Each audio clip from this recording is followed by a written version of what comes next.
what's going on. Right? Like, we don't know. We apologize. Yeah, everybody. The world may never know. I'm actually putting my phone on silent. So yeah, it was craziness. Anyway, so we have a continuation of weird cults and the weirdo cult leaders and the weird cult followers. And yeah, Jesse, I want to be part of a secret society. I'm just saying. We just have a secret knock on the door when we come over.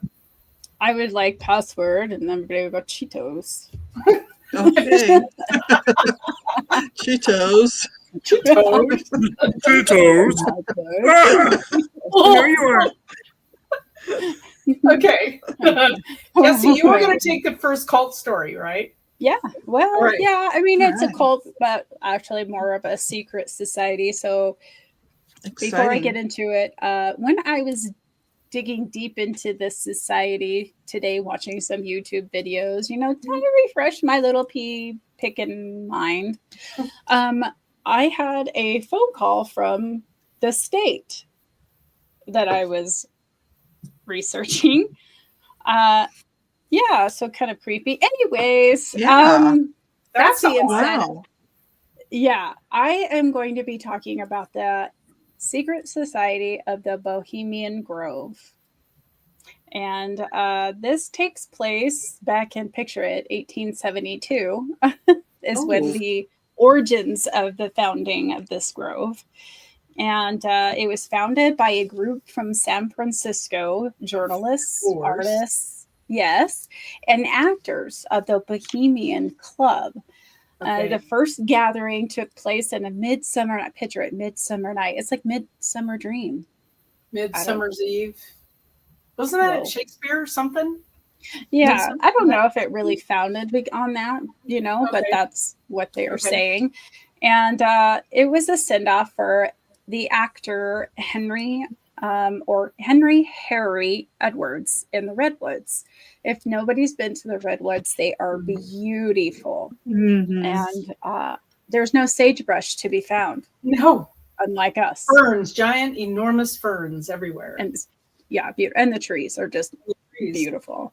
Yeah. It was originally a retreat for the artistic and the creative expression, blending together theater, music, and nature immersion. Okay.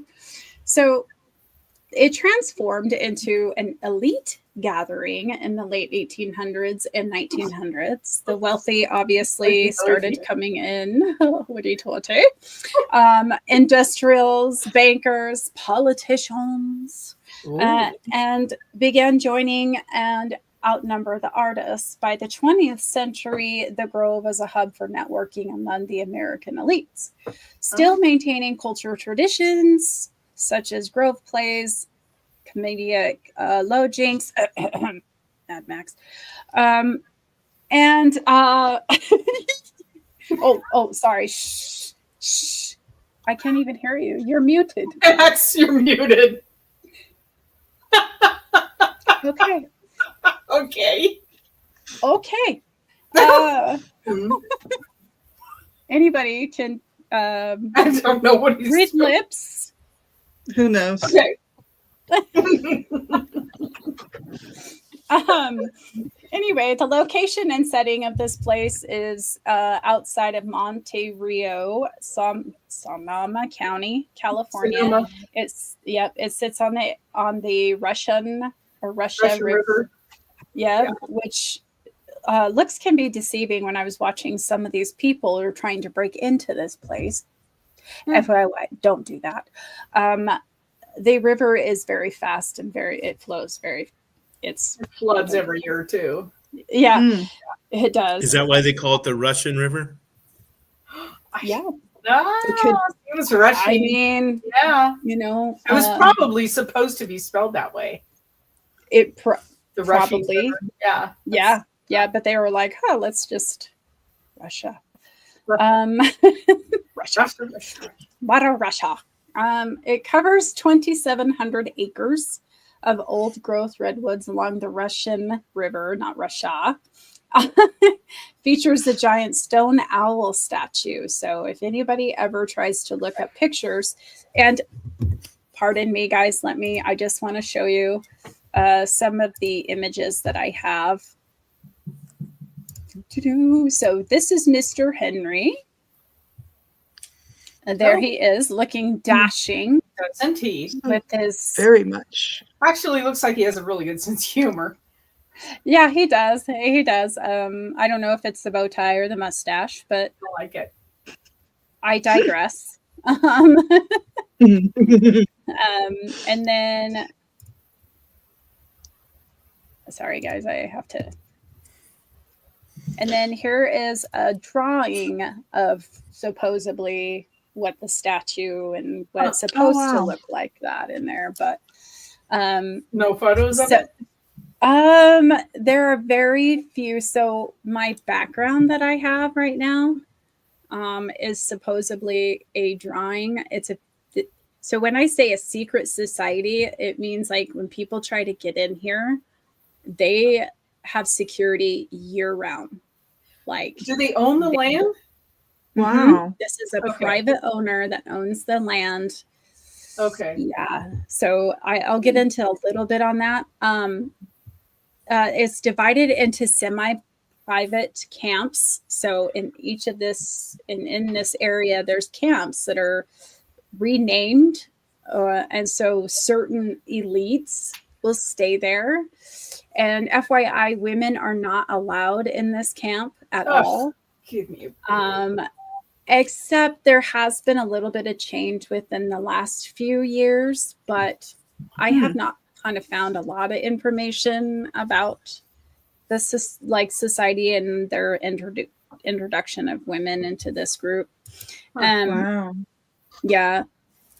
And so, oh gosh, I just, when you're scrolling and you're reading your stuff and then the paper goes, whoop, that's what happened. Uh-oh.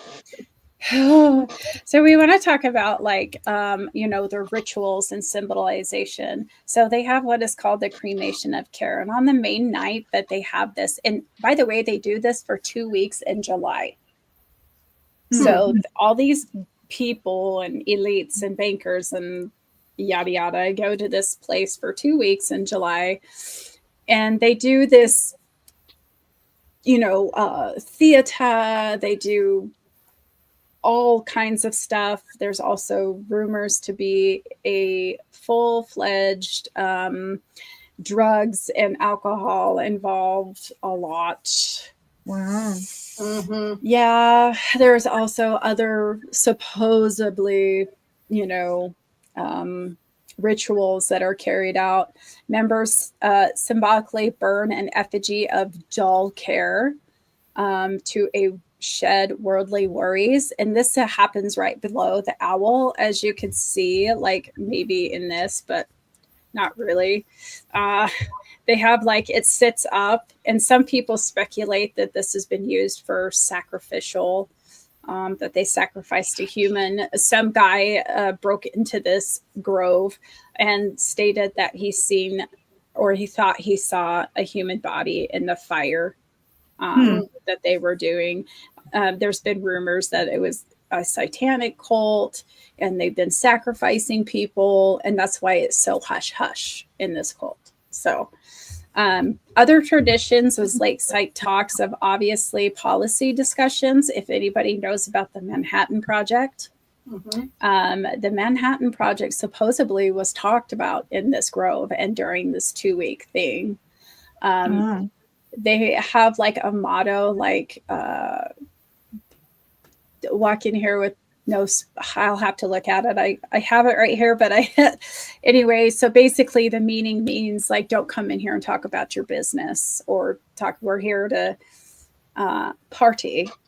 But that's technically not true. And the Manhattan Project was the talk about the atomic bomb, basically, is where it was created, was here in the Grove. So I was like, oh, okay.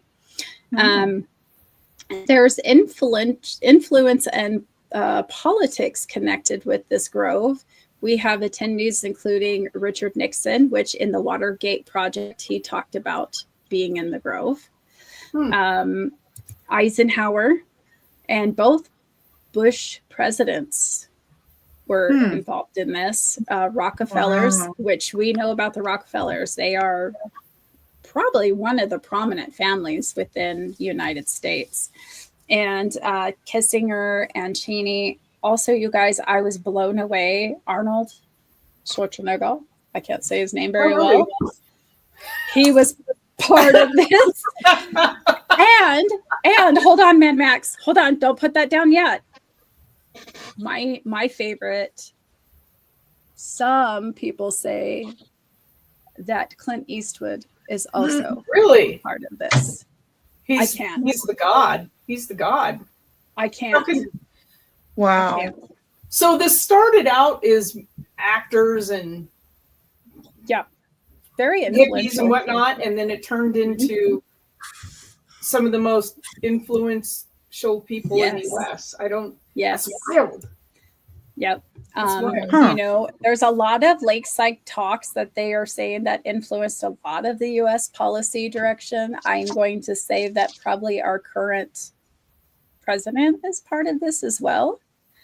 There was also a lot of how a lot of our presidents were, you know, chosen was part of this secret society. Yeah. So there's a lot of criticism. Could this be part of the Illuminati? Yes. Oh. Part of them, as well as the Ultra. Really? Yeah. Well, Yeah, there's a lot of it and a lot of connections, as well as the Masons. So, yeah. And we know about the Masons and how secret they are as well. A criticism and controversy about this area is, you know, obviously secret gathering for the elites. Oh, and here's your club motto. I know I had it. It says, "Weaving spiders come not here," is their motto. What? Weaving spiders come not here. Spiders? Yes. Yes.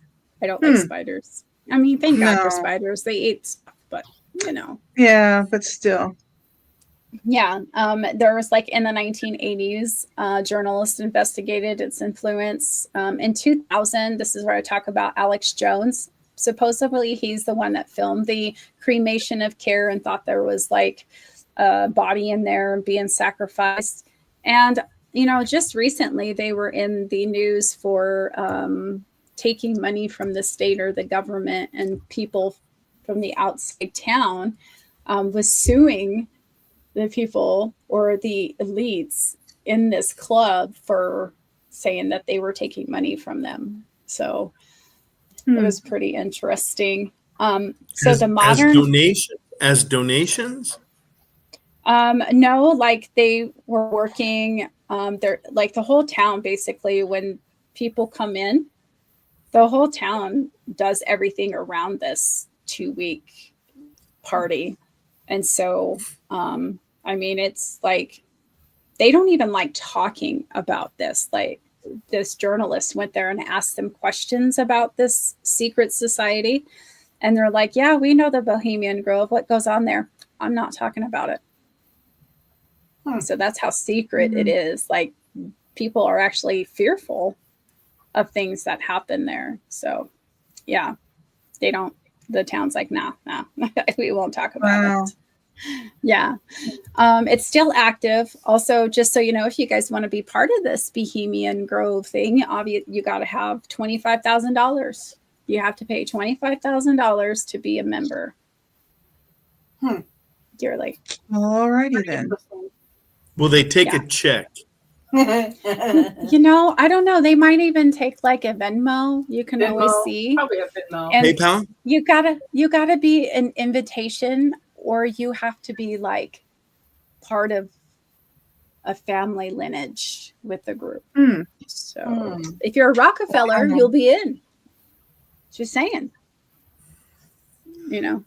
That's It's wild. kind of interesting though that something like that is actually still going on, right? Yeah. Oh yeah. Totally. It does say that they have a sophisticated security team that patrols the grounds year round. So the Bohemian Grove itself, the Bohemian Grove Club owns the land. Yes. So it's their own but land. when you ask them, they'll say a private person owns the land. Really? Mm-hmm. Yeah. Yeah. And if anybody tries to like use like a drone or anything like that, understand these trees are huge and Yeah, the you're not gonna get in overgrowth, there, you bro. can't, you can't even see inside the grove. So when they picked this place, it was smart because you can't see inside of it at all. Yeah, I mean, you can, Wow. but you can't. So Right. very covered. right. But yeah. Really, it's pretty interesting. I guess I've never heard of it. Yeah. Huh. Yeah. I'm pretty. So I remember movies being made about like secret societies of the very, very wealthy, like just movies about them, right? Is this what they're talking about? Part of it. Yeah. There's I mean, more than this, I'm sure. yeah, there's more than this.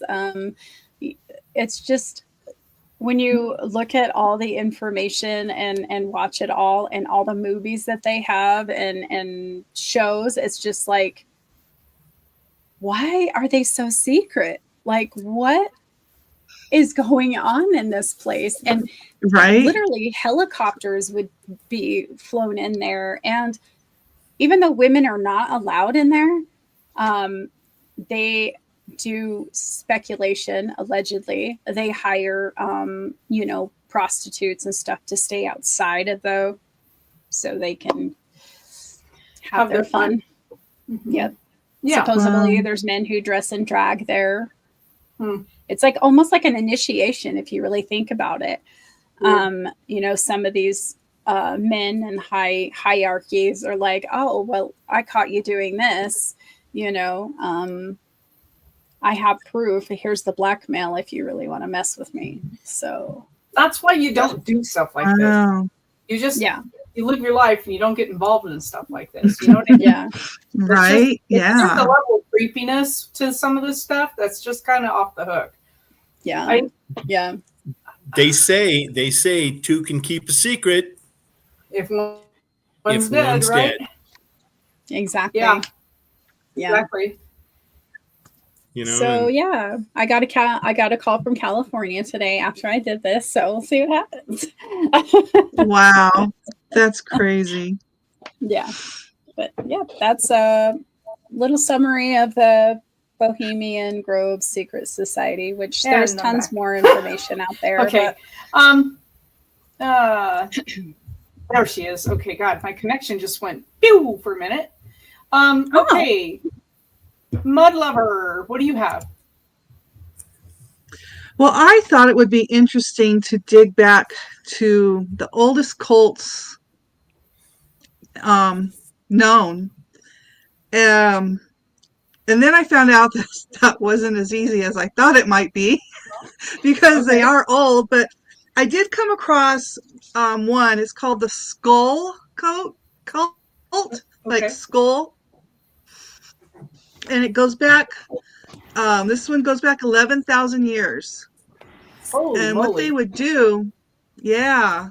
And this was discovered in 2017, actually, they discovered, I think it was three skulls around the site of, I can't even, it's in Turkey. This is in Turkey.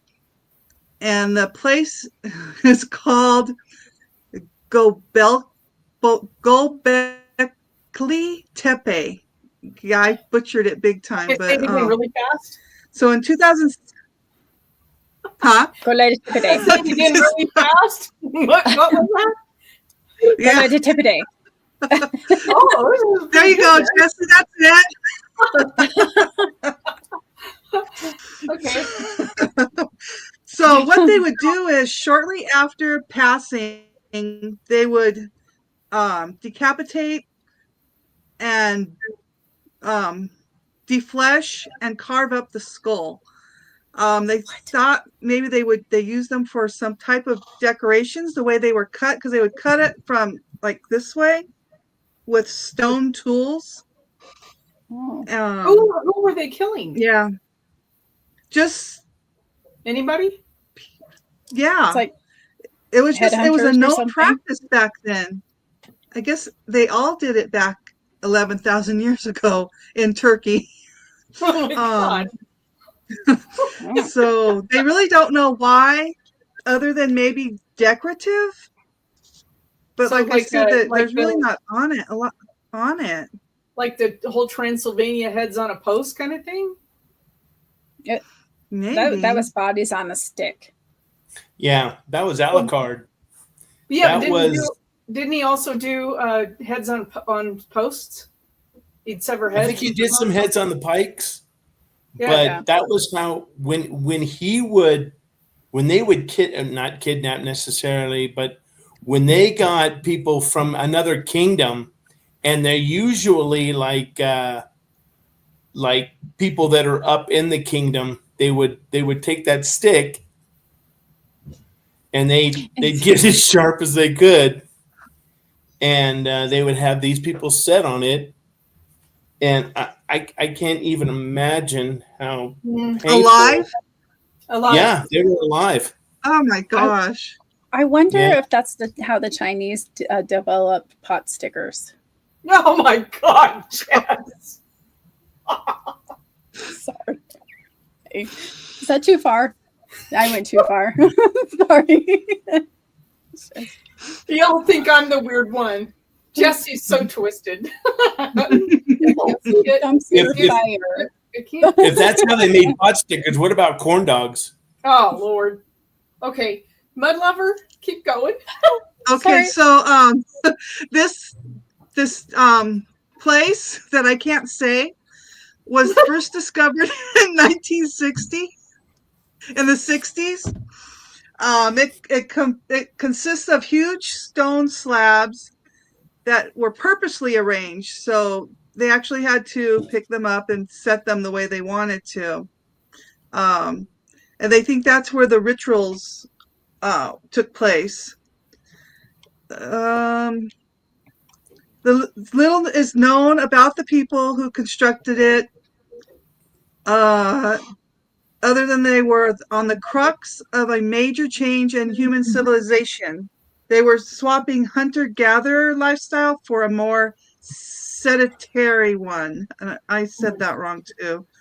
Sedentary? Yeah. Is Yeah, this and head sanitary? And that's when people began farming and then just settling down in one place. So that's all. And then Skulls. I was gonna started looking into the, what is it called? The Magna Mater. And I was reading up on that, and then that just got so convoluted that That's another. I gave up, honestly. A Magnimator? That sounds like something like Yeah, back now with the Ginsu knife, the Magnimator. You know what? It slices. It slices. It goes in the dark. right. What the hell is that? Where's my story? Magnimator. Some of the stuff is So yeah, it goes. It's back in the ancient times, but I can't find it now. But it's just really it's so confusing the way the family intertwines that I don't even want to try to attempt to. Well, yeah, unfortunately, but interesting.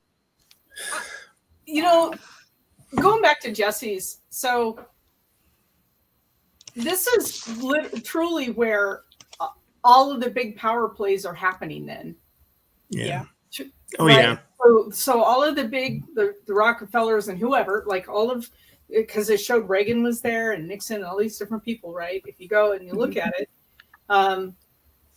So these are all the handshake deals. It's not happening like on the golf course, and I'm sure a lot of it is, right?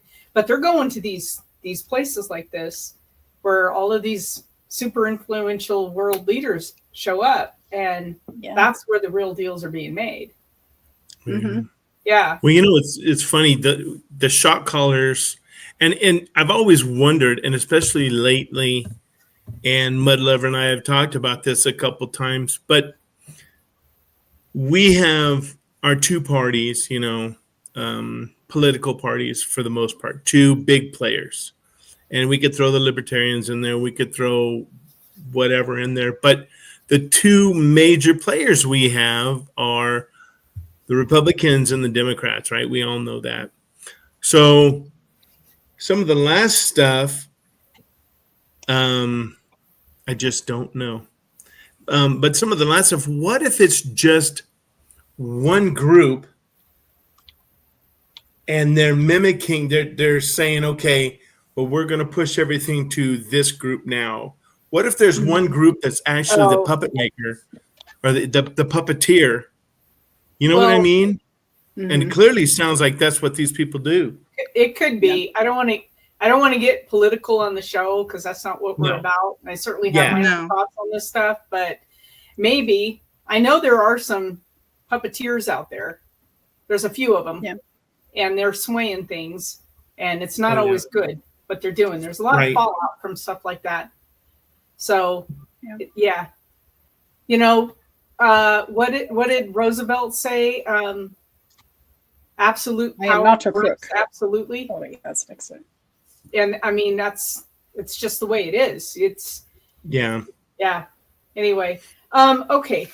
So I took the Branch Davidians, and I'm sure that most of you have heard about this. And I remember watching this on the news when it unfolded because it was so horrific what had happened. But it starts with David Koresh, and he was born Wayne Howell. So he adopted the name David Koresh because he thought it sounded more holy, because he was really at that point he was pretty religious, right? And he gets he's a cult leader and a preacher, and he starts this head of the Branch Davidians, and he claimed that he was the final prophet, like everybody's supposed to follow me now, right? He's the new Messiah. So and that's how these guys are. And I've been watching a lot on the psychology of cult leaders because it's so fascinating to me that you can get these really creepy individuals that can spin so many people their direction. Right. And my gut the whole time Yeah. watching this stuff and listening to this guys are going, ooh, ooh, ooh, no, no, no, no. But so many people just fall into him. It's crazy. The psychosis, Yeah. it's like this group psychosis they get people into, right? Yeah. He had a really, really troubled childhood. And apparently there was a lot of abuse and a lack of parental guidance. So he was kind of thrown between his mother and his grandmother. He didn't really have a solid footing anywhere.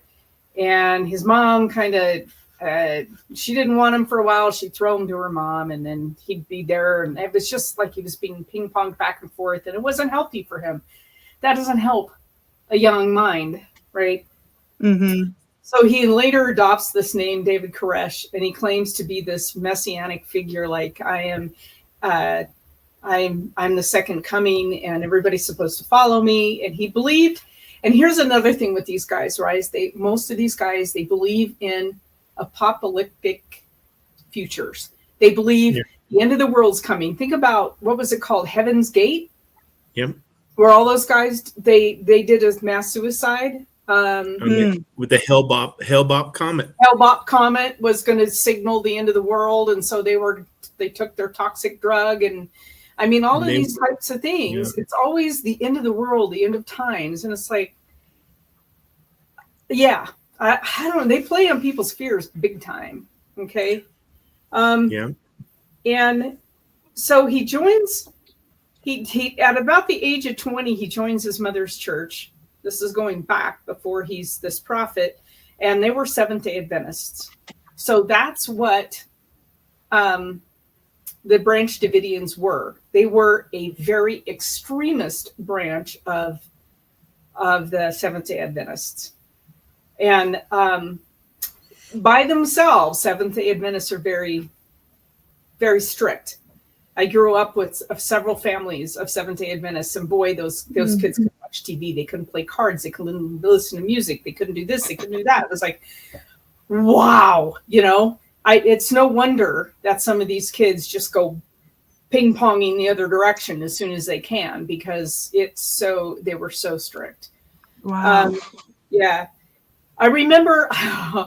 I remember my neighbor Tammy. It was Seventh-day Adventist family, and I'm still friends with one of the daughters. But I remember Tammy wanted to see Saturday Night Fever in the worst way, right? So my mom snuck her. We snuck her out, and we took her to the movie theater so she could see it, because it was like a rite of passage. You saw the movie when we were teenagers, right? And so Right. her parents would have come undone. Okay. So he starts in developing his own interpretations of scripture. Sound familiar? Lori Daybell, anybody? They start developing their own woo-hoo out there thoughts on what scripture really means. And so in 1991, there was the Branch Davidians. He joined them, but basically he kicked the guy out who was leading it and became the leader. In effect, I mean, he was just like, he had so much more charisma that he becomes the leader. And also, as in typical with these kind of weirdos, none of the men in the compound had to be celibate while he fathered all the children. It's almost Wow. like, yeah. So there were a lot of kids that lived in this compound, and this compound was really quite large. It was in Waco, Texas. And but the men had to be celibate, and they had to be absolutely obedient to him. And one of the reasons why the FBI got really involved here is because they heard that there was a huge cache of arms. Okay. Oh. They're not the only cult to have a huge cache of arms. There's one close to us that does as well. They stockpile arms for the end of the world, for this apocalypse that's coming, because they're going to protect their. Anyway, the FBI started getting a little alarmed because he had all of these arms. Apparently, I don't know, some of the men had gotten out of the compound and finally started talking. But so they even traded arms at local gun shows. So they were certainly on the radar of the FBI at this point. And then the ATF started researching the Branch Davidians on illegal weapons and sexual misconduct involving children. Okay. So now they've got this huge investigation going. And it all blew up in 1993. And that's when the ATF came in and they attempted to serve a search warrant. It was in February of 1993. And Koresh had already been tipped off by somebody that the ATF and the FBI were showing up. So that wasn't good. So he was already prepared. And it initiated a shootout that went on. This went on for a long time. The standoff went on. And it was a 51-day standoff where during the 51 days that the FBI surrounded the compound, the FBI was blasting really loud music 24/7 into the compound, hoping it would just make them go nuts and they'd give up and walk out. But it didn't. It made them dig in any farther. And then on April 19th, 1993, the Branch Davidians actually started the fire. That's what the FBI says. That's what the official reports say. But a lot of the local people who were watching this whole thing said, no, it wasn't them who started the fire. Like they thought, okay, if we start a fire and we burned it, then the ATF and the FBI will back off. But it ended up burning the whole compound down with just about everybody in it. So all these children died that were innocent. And a lot of men and women died in the compound. And I think Koresh himself died in the fire.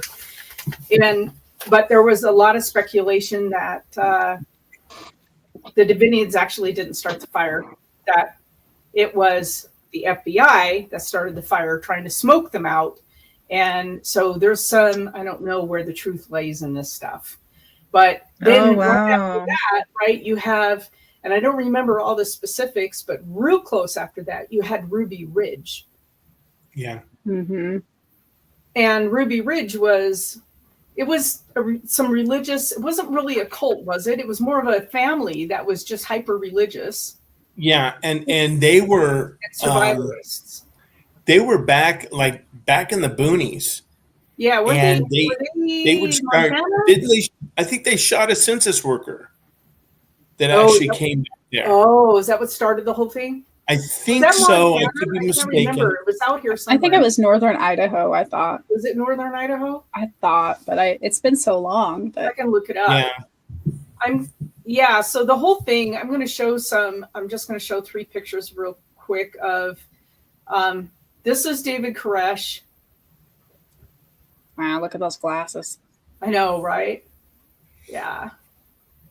So that's him. And then I'm going to show the compound. This is how large, the compound was very large. And it was totally engulfed in flames here. And there's another picture here. Yeah. Ruby Ridge was in Naples, Idaho. Oh, okay. It was Idaho. Thanks, guys. Yeah. So you can see that. There were a few people that made it out of this compound, but not very many. A lot of children died in the compound, and honestly, the FBI has had a really black eye since from Waco, and then Ruby Ridge happening right after this. It's kind of like they've stepped back from these really hyper religious cults, even though they know that they're stockpiling weapons, as long as they're not doing anything. But here's the deal. Mm-hmm. So they had reports that they were doing something illegal, right? Because there were children involved, then there could be misconduct of the children involved. So they have to kind of investigate. But now they're not. It takes a lot to get them to step in now, which is, now we know things are going on because kids are escaping from some of the things going on here in Utah, and they're not doing anything. It's like total hands off now. It's like, what has happened? And I get there's a fine line, but you're supposed to protect at least the children. So I have a hard time with this.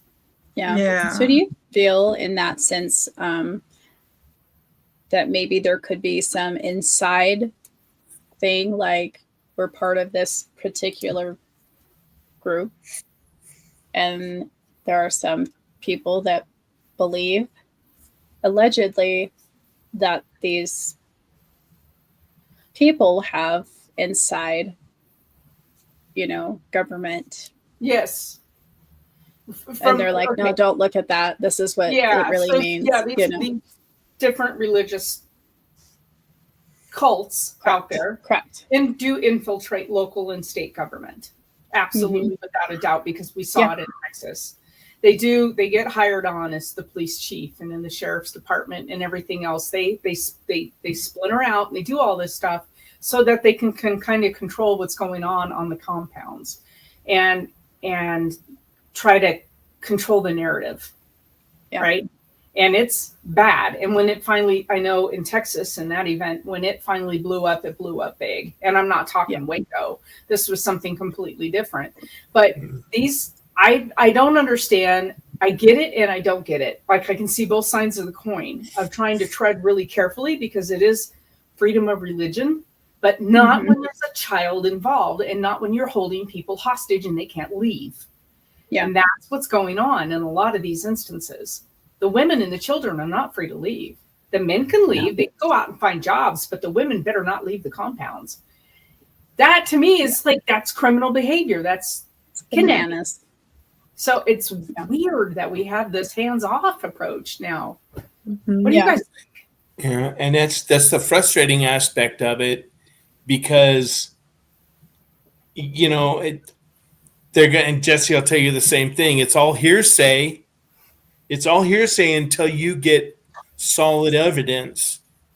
If it, he said, she said, can go all day long, but you have to get that solid. Unfortunately, law enforcement just can't move on, well, so and so said so and so is doing this. There's a lot of stuff that goes on, and unfortunately, you're right. When you get those people in your overhead, in your command staff, how do you fix it? How do you know who to trust? How do you know what to do? That is not a fun place to be. I don't understand how that even works. But like you said, on certain areas, there's such a small pool to draw from. Mm-hmm. You don't have, when you have 800 people in friggin' Thatcher, Idaho, or Noonan, Idaho, or Greece, Idaho, where they have 14. I mean, that pool is very shallow that you're pulling from. And I'm just using those towns as right. Yeah, just as, Yeah. they have very low census there. But, that pool that you draw from, it's just you're not going to get, unfortunately, the Mad Maxes in the world. Sorry. Do you think, so there seems to be the same quality in most of these cult leaders, right? They're incredibly narcissistic to the point where they're out there. Mm-hmm. But do you think, somebody asked me this one day, and I'm like, I don't know. I mean, do you think there's anything, if you believe in demons, do you think that there's anything demonic that's gotten a hold of these people's souls? Do you think they've completely lost the ability for reason and right and wrong? Or do you think they're still back there and they know it, but they're having so much fun? I think their I'm going to say reasoning. the second part. I think their reasoning is skewed. Their reasoning is so skewed, and that it's kind of like, if they think it so much, it's true, and if they think, well, it's okay to do this and it's okay, and then you just keep piling on, then it's okay to do stuff like that. Those people, whether they're the power. Yeah, exactly. I mean, think about it, you get your 15 minutes of fame and go away. These people have a lot more than 15 minutes. They push and push and push. When you can go into a cult and throw the leader out and assume the leadership role, what does that say about you? There's something else that goes on. Yeah, he was Koresh was pretty influential guy with those people. Yeah. He was able to he was very much a man. He was able to talk these people into doing anything. Oh, let's light the building on fire while we're in it. That'll really, I mean, look at what we talked about last week. When the bird talked about Manson had these people that wanted to, like Jesse said, they wanted to belong. They needed to belong to something. And I think, you have 800 people against one person. You would think that the guys that have to remain celibate, they're not going to rise up and go take this guy out. There's something else about these people. Whether they're very gregarious, whether they're so far out there that they seem like they're right. Whatever. If you can't, 800 people can't take one guy out, then there's something else going on. Yeah. And I don't understand that. I don't. In these cults, they show, and they want these people to show dominance to this person. You belong to me. I'm David Koresh. I'm Charles Manson. I'm Jim Jones. You belong to me. And when you have people that are like, dude, just set the house on fire. Well, what do? I don't know. There's 800 people that could take that guy out, but they don't. What's that reason? Why don't they do they, like Jesse said, do they just want to belong? Are they hangers around? that where I have a hard time with it is, as the fire is burning your toes, you don't run. No. That's what I Yeah. like. At some point, you wake up from all of this and go, "Wait a minute, he's killing us. Let's go."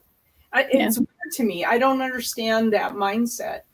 I'm almost What if wondering if these there people- wasn't any kind of a toxic, sorry, man, No. toxic substance going on. Like, you know, how they talked about the guy that did the Kool-Aid, right? I'm wondering if there was some kind of sleeping, I don't know, something. I mean, because Like they're drugging everybody every day to keep them in like line.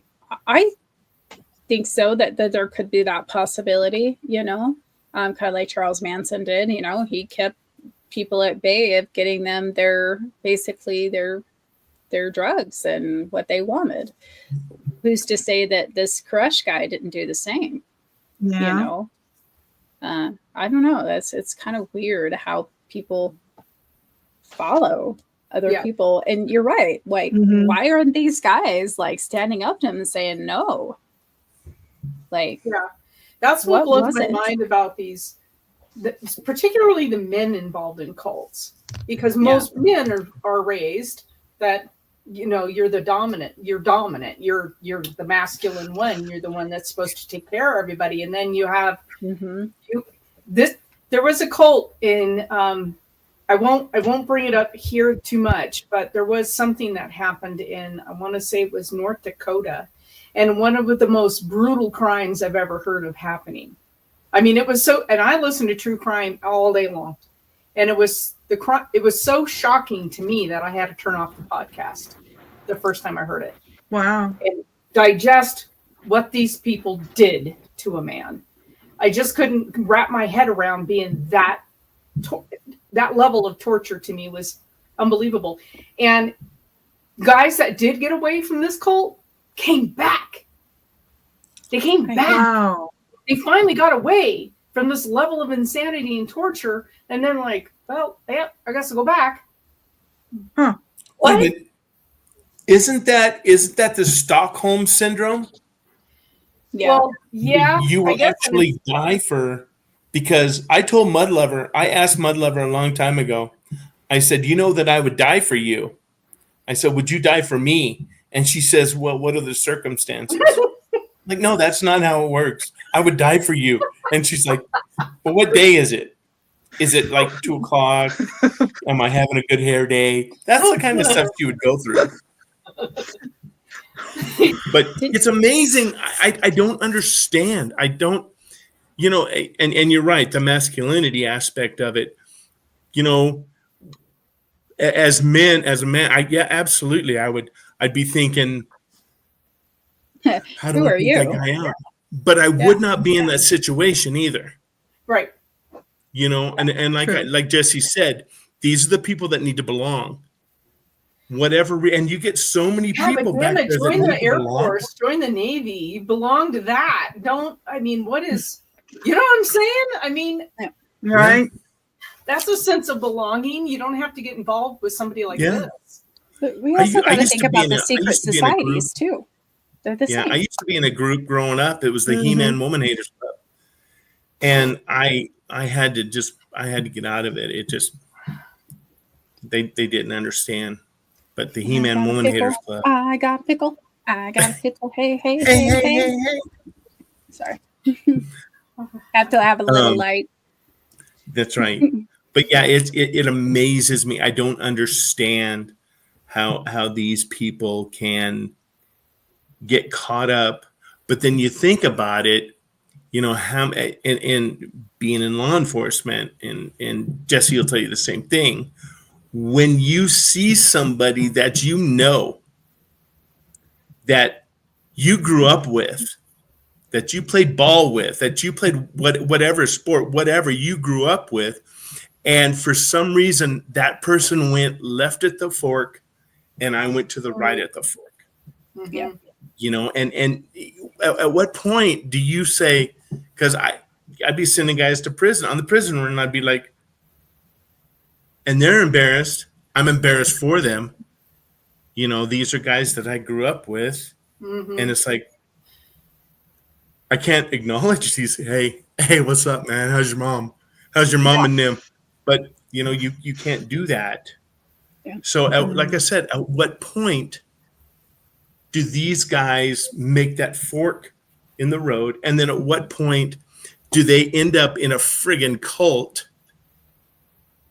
and somebody else being the father of a child and they can't even be with their wife? No. Right. No.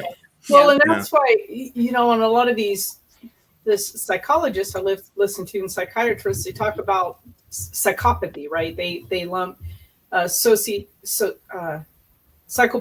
and sociopaths, as it's called psychopathy, right? Together. Mm-hmm. And I mean, in general terms, they say a psychopath is born and a sociopath is made.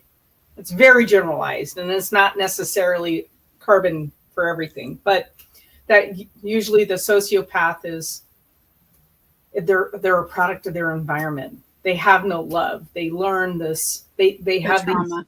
They have so much trauma that it just boink, screws with their brain. Where the flip side is the people that are born with something off, right? But is there a point in which evil intrudes, something paranormal, something not of our normal human life, that comes in and says, woo, there's a door I can open, and just wiggles in? Because there's so many people like this that are so off the hook that it's like, is there anything human in there at all? Yeah. Because it seems to me like something wiggled in through the door and took them over. Would it be almost like a possession? Yeah. That's what I wonder. Like, full bore. Yeah. I don't know. I mean, I'm not trying to give them an excuse, but could that be happening in these really extreme cases?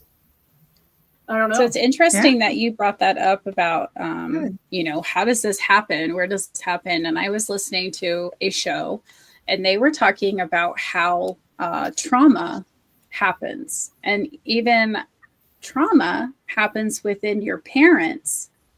Like, if there was trauma within the parents of the conception, then you're bound to have trauma within your life. And there's statistics about this. Like, say it was a violent, like sexual assault kind of thing? Correct. Yes. Or if they were fighting or something happened, then that also goes in scientifically of the conception that also will breed you for trauma in your life. Interesting. I would like. What do you call that though, Jesse? There's a genetic. I can't remember what it was called, but I was listening to another podcast because she had one of the mob wives on there, and so she was hey, and so they were talking about that, and I was like, that's interesting. Yeah, I wonder if that's like from something. Like certain lineages of people, or ethnicities of people, I should say, ethnicities of people that have just generational trauma, something to do with the DNA, that they're actually mapping that now and saying exactly what you said, that there's these map links now to the preponderance of or the predisposition to be violent or be this or be that. It's like there's genetic mapping now that's showing that. Yeah. Which would be interesting if they started doing that. And where do you draw the line to what's right and wrong? But do you then take the DNA of children and follow them and see what happens? Yeah. You've already got a map.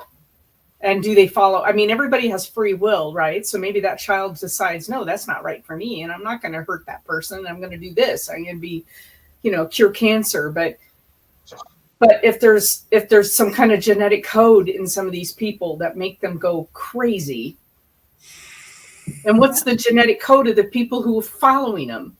That's even more interesting. Yeah. To me. I don't know. Yeah.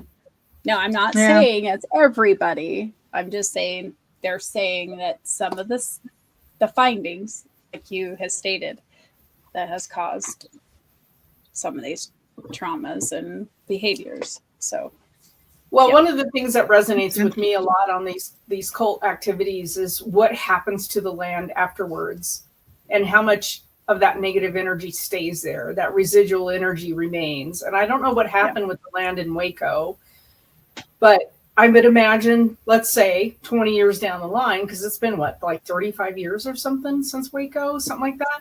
I think 30 so. years, Mhm. I don't know, but let's say they leveled it and they built a bunch of homes there. Would you experience paranormal activity in your homes based on just the raw emotion of what happened with all those people on the land? Right. And if that's the case, then all of the places that we've had Native American to white battles, and the Celts and the Romans, and all of the different battles that we've had all over the earth, there's all of that residual energy, that scarring and hurt and anger. And there's places I know where I've gone, I felt it, but I don't know what I was feeling because I don't know what happened there on the land. Yeah. Mhm. Yeah. It'd be interesting to find out if people out there have had experiences where supposedly these compounds or areas had, I would say residual and possibly hauntings, but Mm-hmm.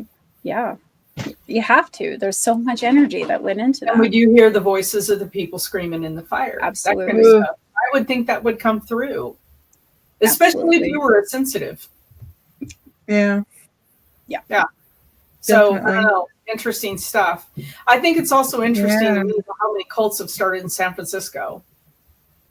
Yeah. There's something weird about San Francisco. I mean, It man, really is. people there. I mean, think about it. There's been some weirdness with San Francisco. Maybe it's Yeah. the fog. I don't know. Maybe. Fog. I Something. don't know. Well, I'm you know waiting what's for funny the is Planet of the Apes to come alive. Oh, no. Anyway. What were you going to say, Max? What color is the sky in your world, Jesse? God, Again, dumpster fire. the dumpster fire. Oh, see? I dropped him. He's See? done. I, No, it's just you're We right. didn't. So if you think about all the weird stuff that goes on in the Bay Area, and I mean there is just a lot of stuff. There's hauntings, and there's been murders, and there's been takeovers, and there's been you know what? You're right. It could be a charged area, and when this stuff, think about, and I know it's far-fetched, but think about Poltergeist. right. They moved the headstones, but they didn't move the bodies, right? So, and yeah, that was kind of out there. But think about if it is that charged and that emotional in Waco, in friggin' Guyana, in wherever, it's, look at Papua New Guinea, those kind of places where they continue doing that kind of stuff. Yeah. It's just the way it is.